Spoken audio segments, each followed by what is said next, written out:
আজ সকালে ঘুম থেকে উঠেই কাজে লেগে পড়েছি। অনেকগুলো পায়জামা কেটেছি। কেটে এখন এই যে বিস্কুট খেয়ে নিচ্ছি। বিস্কুট খেয়ে পানি খেয়ে নিব। এরপরে আরও কিছু কাপড় আছে, সেগুলো কাটবো। আসলে কি, দর্জির কোথাও শান্তি নেই। যেখানে যাও সেখানেই কাজ। দর্জির কাজ করো, দর্জির কাজ পারো তো করো, এরকম অবস্থা। তো আমি জামা কাপড় কেটে দিয়ে খালামণিকে দিয়ে এসে এই যে বাসা পরিষ্কার করতেছি। আসলে বাসায় মহিলা বা মেয়ে মানুষ না থাকলে যা হয়, সব কিছু ধুলাবালি ময়লা পড়ে একাকার অবস্থা। তো কালকে ঈদ, আজকে পরিষ্কার না করলে কেমন হয়। বাড়িতে এসেছি, তার জন্য সকাল সকাল ঘুম থেকে উঠে খাওয়া দাওয়া করে খালামণির কিছু কাপড় কেটে দিয়ে যে বাসায় চলে এসেছি। বাসায় সব ফার্নিচার ঘর মর সব ঝেড়েছি, ঝেড়ে পরিষ্কার করছি। আসলে মেয়ে মানুষ বাসায় না থাকলে বাসার যা অবস্থা হয়। এরপরে আবার নানির বাসায় চলে এসেছি। নানির বাসায় এসে দেখি খালা এত কাজ একা করতে পারতেছে না। তো নায়রা জামার অর্ধেক বানিয়ে থুয়েছে। তো বাকি যে অর্ধেক আছে সে অর্ধেক এসে আমি শেষ করতেছি।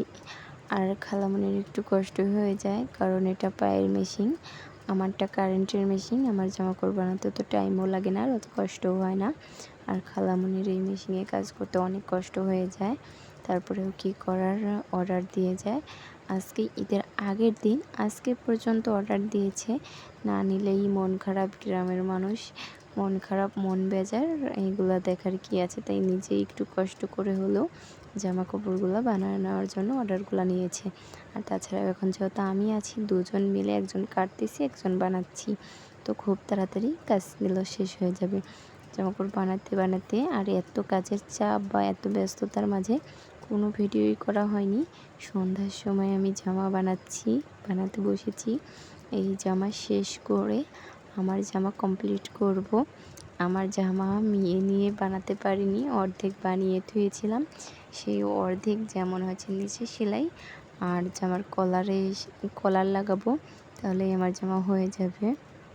দর্জির কাজ জানলে যে দর্জির বাড়িতেই যাও না কেন, কোনো শান্তি নেই।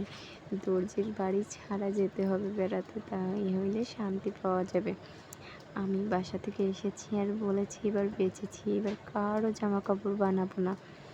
এবার আমি ভাবলাম যে বেড়াবো শুধু, ঈদের আগের দিনও মেশিনে বসবো না। কিন্তু কি কপাল, এখানে এসে দেখি খালামণির অনেক অর্ডার, খালামণি একা একা শেষ করতে পারবে না, তো এখানে কাজে লেগে যেতে হয়েছে। আর এবার আমি বাসার কারো জামা কাপড় বানাইনি, কারণ আমার ননদকে নিয়ে যাচ্ছি। আমাদের এখানে দর্জির কাজ শেখানোর জন্য এসেছে। ননদের সঙ্গে সঙ্গে আমিও যাচ্ছি, ডবল টাকা দিতে হচ্ছে দুজনের। আমি ছাড়া ননদ যাবে না, আর আমার কাছে ওইভাবে শেখা হয় না, তো দুজনই আবার যাচ্ছি। আমি তো পারি, তারপরে আবার শিখতে যাচ্ছি। দুজন মিলে ননদের জন্য যাচ্ছি। তো ননদ আছে, যাই টুকটাক কাজ আছে বলেছি এগুলো তুমি করবা, তাই বলে চলে এসেছি। দর্জির কাজেরও অর্ধেক শেখা হয়ে গিয়েছে। 10 দিন ছুটি দিয়েছে। 25 তারিখ থেকে আবার খুলবে, তো 25 তারিখের আগেই বাসায় যেতে হবে। আর এদিকে এই যে এই জামাটা আমার প্রায় কমপ্লিট, শুধু হাতা লাগাবো, তারপরে আমার জামা শেষ করব। যারা যারা ধৈর্য ধরে আমার এই ভিডিওটা ফুল দেখলা, তাদের সকলকে অসংখ্য অসংখ্য ধন্যবাদ।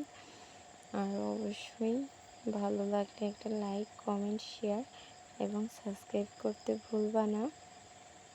আর খুব বেশি ভালো লেগে থাকলে ফ্রেন্ডস এবং ফ্যামিলির সঙ্গে শেয়ার করতে পারো। আর রাত্রে দিকে আমার বাবা আমার মেয়ের জন্য অনেক রকমের ফল নিয়ে এসেছিলো, আঙ্গুর, কমলা, বেদেনা। মেয়ে তো খাচ্ছিল না, মেয়ের মামা টেনে টেনে সব খেয়ে নিচ্ছিল, মেয়ের মুখে দিচ্ছিল আর মেয়ে বের করে দিচ্ছিল, সেটা নিয়ে নিজেই খেয়ে ফেলতেছিল। এটা দেখলে আমার খুব হাসি পায়, ছোট মানুষের মতো করে। আর দিকে কাজ শেষ করে আমার খালামণি আমার খালাতো বোনকে মেহেন্দি লাগাতে বসেছে। মেহেন্দি লাগাতে লাগাতে আমি ওইদিকে আমার মেয়েকে একটু মেহেন্দি দিয়ে দিয়েছি, সে ঘুমিয়ে গিয়েছে। এলে সকালে সবার হাতে মেহেন্দি দেখে তার হাতে মেহেন্দি না দেখলে অনেক কান্নাকাটি করবে, এর জন্য মেহেন্দি দিয়ে দিছি। মেহেন্দি দেওয়া শেষ করতে করতে রাত 12টা বেজে গেছে। আর আমার খুব ঘুম পেয়ে গেছে। এই টাইমে ভিডিও এডিট করে একটা ভিডিও ছাড়ছি। সবার চাঁদ রাত্রি যায় আনন্দ করে মেহেন্দি নিয়ে, আর আমার কাজ করে গেল আজ। তবে এখন আর অত শখ করে না সব কিছু নিতে। ছোট ছোট মানুষ, খালাতো বোন, এরা নিয়েছে। অনেক সুন্দর হয়েছে। আমি কেউ দিয়ে দিয়েছি, মাশাআল্লাহ অনেক সুন্দর হয়েছে। আজকের ভিডিও এই পর্যন্তই। আল্লাহ হাফেজ। সবাই ভালো থাকুন, সুস্থ থাকবেন। আসসালামু আলাইকুম।